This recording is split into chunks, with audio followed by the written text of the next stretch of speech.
Unless we can dream of a revitalized economy, we can never be able to give back to the people.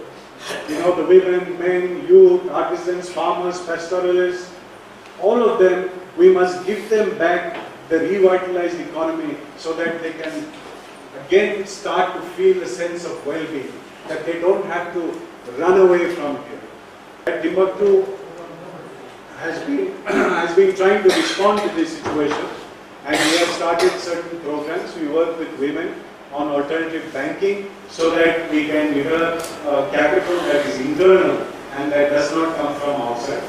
We are also working with children so that children understand what the future is and that they take the responsibility into their hands. We are working with the forest people, with people who are protecting forests. About 7,500 acres of land is being made into a bioreserve and forest area. And we work with people with disabilities because they are as important as anybody else in this district. We are working on farming, sustainable farming, organic farming. Some more information on that will be coming later on. And we are working on setting up producer-owned business enterprises. These are owned by the people and they are run by the people. So basically, we started work in 1990, and then in 91 we started working around Timbuktu, this place. In 92 we started working in the villages, and today we are working in 172 villages with about 20,000 families. And we have promoted 16 mutually aided thrift cooperatives and producer-owned cooperatives in these 3-4 mandals. Timbuktu Collective started its efforts at improving the agriculture in the district.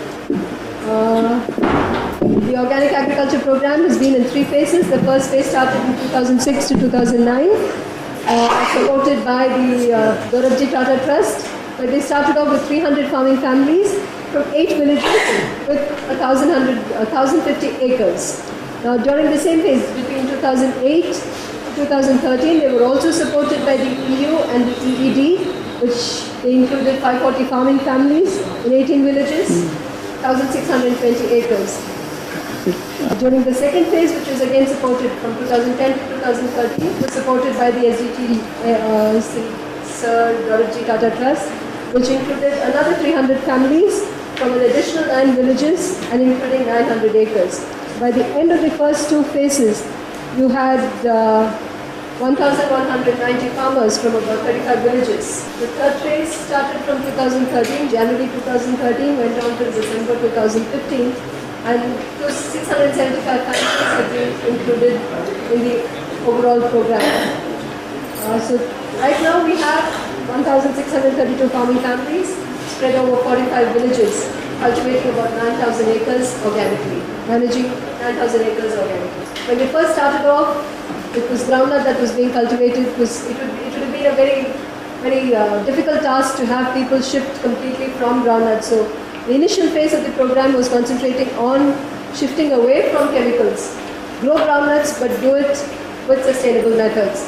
So the focus was on shifting farmers from chemical-intensive agriculture to organic farming. So they introduced concepts of sustainable agriculture, composting, green manuring, biomass production. So that was the focus during the first phase.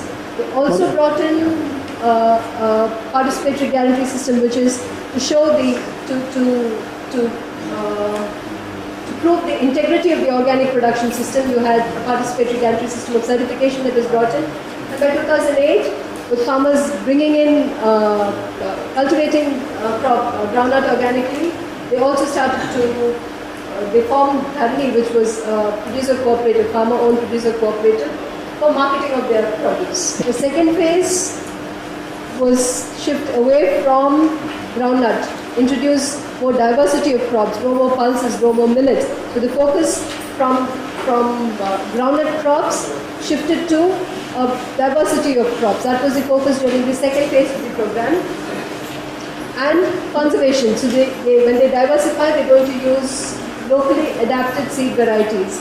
So you've gotten more women involved in the agriculture aspect because women have an idea of they're traditionally seed savers. So you got women to participate more in agriculture during the second phase of the program.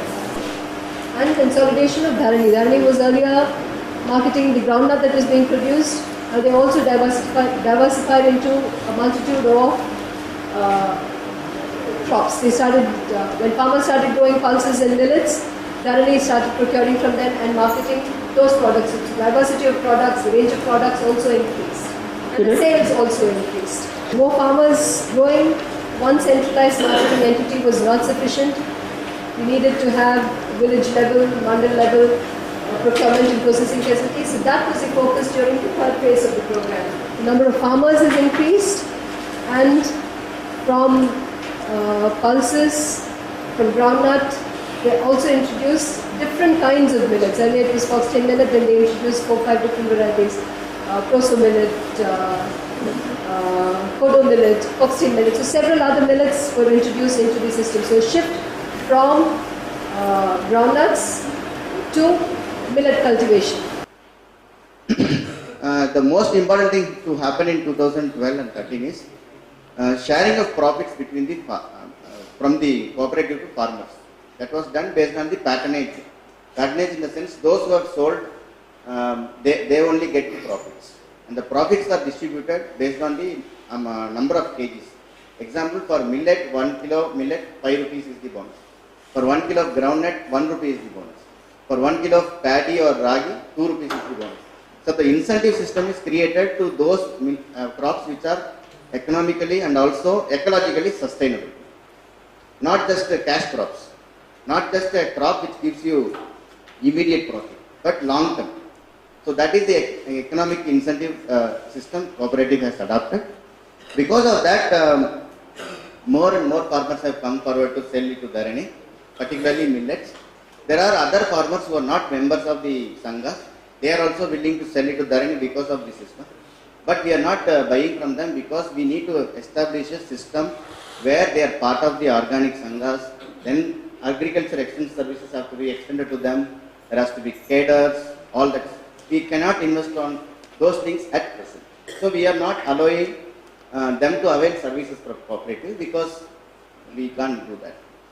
Over a period of last 3 years, we have shared profits of 13 lakhs rupees with the farmers. Not only with the farmers, we have also shared profits with the staff and also daily wage laborers. Daily wage laborers at the rate of 10 rupees per day. Because everybody has their own share in this entire activity. So we wanted to share equitably with all. So what is the benefit to farmers? But the benefit, if you see, it's not just by only selling, there are many things. I will try to explain one by one. The cost of cultivation is reduced by 30% to 40% for a 5-acre, say, millet farm. If you switch from groundnut. This is because of seed cost and also organic methods. There is no need for pesticides. We are assuming per acre 10,000 rupees is the groundnut cultivation cost.